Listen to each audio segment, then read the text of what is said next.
Hey, you guys, welcome to my presentation. So, today I'm going to be talking about the research that I've conducted over the course of the past several classes, as well as my research proposal for further study. So, for my research topic, I chose to focus on motivation and specifically narrow in on its relationship with ELA skills and performance because, well, that's my area of expertise and it's what I teach. So, when I began my study, I had a couple of key aims, namely, first, to understand the science of motivation, how it works on a cognitive and functional level. Second, its impact on performance and goal achievement in education in general. Third, its specific correlations with the ELA classroom. And finally, if it correlates differently for different student populations, such as EL, SPED, and other demographics. And with that said, let's go ahead and get into my literature review. So, to begin, let's start with a definition of what is motivation. Well, as it has been defined by behavioral psychologists, motivation, in simplified terms, is the personal drive that pushes us to do or complete something. While this may sound like other concepts such as desire, the want of something, which can push us towards doing something, it is distinct from desire, with it operating more as a motivator or subset of motivation. What makes it distinct is that motivation isn't always fueled by desire, but there can also be other positive and negative motivators such as avoidance and fear. Each of these factors can push us towards doing something and are all aspects of our motivational drive. So, now that we know what motivation is, let's get into how it works. One of my main takeaways from my research is that motivation is multifaceted, meaning that it's not just influenced by one thing, as we discussed, but that there are multiple factors that influence it and that there are often competing motivational drives. These factors can be positive, such as seeking joy, and or negative, such as avoiding pain. They can be intrinsic and fueled by personal interest, or they can also be extrinsic, such as reaching for external rewards. In addition to being multifaceted, we can see that motivation can also fluctuate and does not exist in the same perpetual state.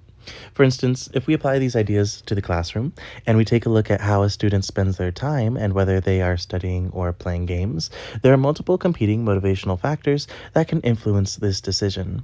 On the side of studying, there are several factors that may influence a student to do this, such as the potential benefit of improving their performance and the intrinsic personal satisfaction of achieving high score, or even the external drive of receiving praise or reward from others, and even perhaps the desire to avoid the shame or parental punishment.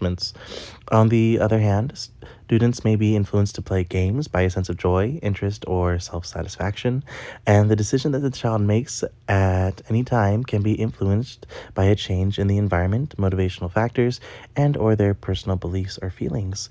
Thus, it can be seen that the functioning of motivation can be a complex process and is not always straightforward. So, what trends do we see when it comes to motivation in education exactly? Well, one trend that repeats itself across several studies is a dip in student motivation during secondary school, after students leave primary education and before entering collegiate studies.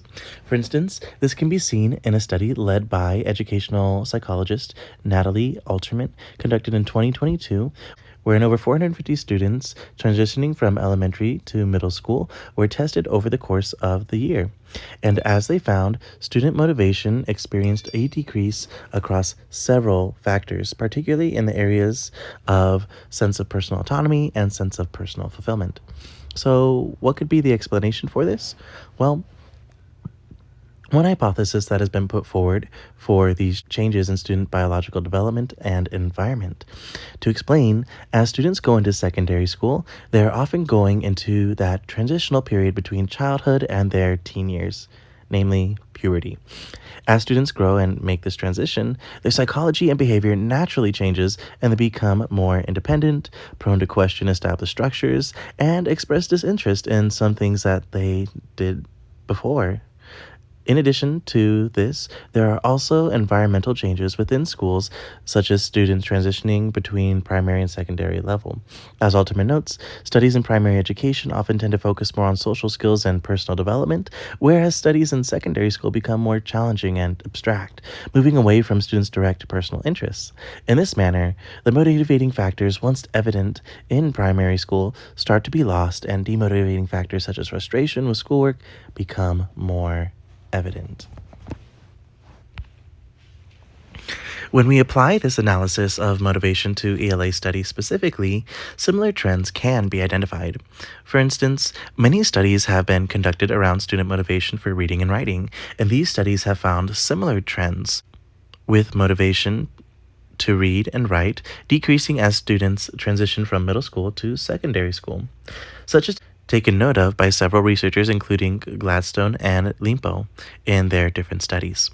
However, these downward trends don't have to persist and can be addressed.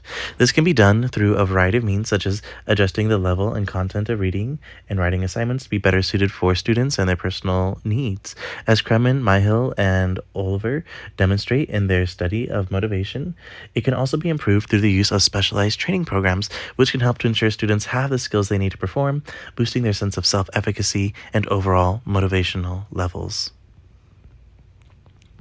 So, what are the gaps in the literature? Well, as it can be seen, the majority of research around motivation in education as it pertains to the ELA classroom is focused on reading and writing. So, one area for further investigation is how does motivation relate to students' conversational skills for speaking and listening?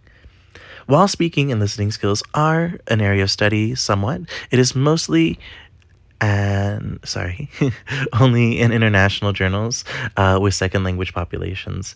There appears to be no research or data on motivation's relationship with speaking skills in a native language context, such as the general American English classroom. Accordingly, this would be a great area for further investigation, given that many students struggle with motivation for speaking in an academic and professional setting, and even at times in a broad, general sense among their peers and adults. So, what is my exact research proposal? Well, based on the dearth of research in this area, my goal is to study motivational trends in relation to speaking and listening skills to determine if similar trends are evident with these skills as they are with reading and writing. Specifically, I want to focus on how motivational factors such as interest, self-efficacy, and personal fulfillment correlate to achievement with students' oral skills and performance in these areas. To conduct this investigation, I have proposed a longitudinal and mixed method study of motivational factors within the context of targeted program to developed around conversation skills. Students will be assessed going into the program and over the course of the program, and again at the end to collect a thorough set of data to work with. To assess them, students will be given a scaled self-response digital questionnaire at the beginning of the program to assess motivational levels. Prompts such as, I am comfortable talking with students in class, 1, all the time, 2, most of the time, 3, sometimes, 4, rarely, or 5, never. To determine trends across different motivational factors, in addition to this, students' interviews will be conducted to create space for open responses that can help contextualize and explain the data. As for student performance, this will be assessed over the course of the program by engaging students in a variety of conversation styles, such as presentation and small group discourse, to provide a holistic picture of students' skills and progress. Once data has been compiled, it can be cross-analyzed through comparative analysis to see if motivational trends identified in relation to reading and writing are evident in this field as well, and how motivation relates to and influences performance in these areas. Overall, the study could hold great potential in furthering the field of motivational research as it pertains to educational studies, illuminating and putting center stage an aspect of language studies that is often overlooked because it is believed to come more natural to students. Through this study, data can start to be collected that could be further built upon through later studies at other schools to identify trends across different demographics such as age, gender, race, economic level, school site, and more. On top of that, it can help to model what training programs for oral language skills could look like while testing out some of the different methodologies to determine the efficacy in teaching oral skills and boosting student motivation. Ultimately, it can provide a variety of insight for researchers and educators alike.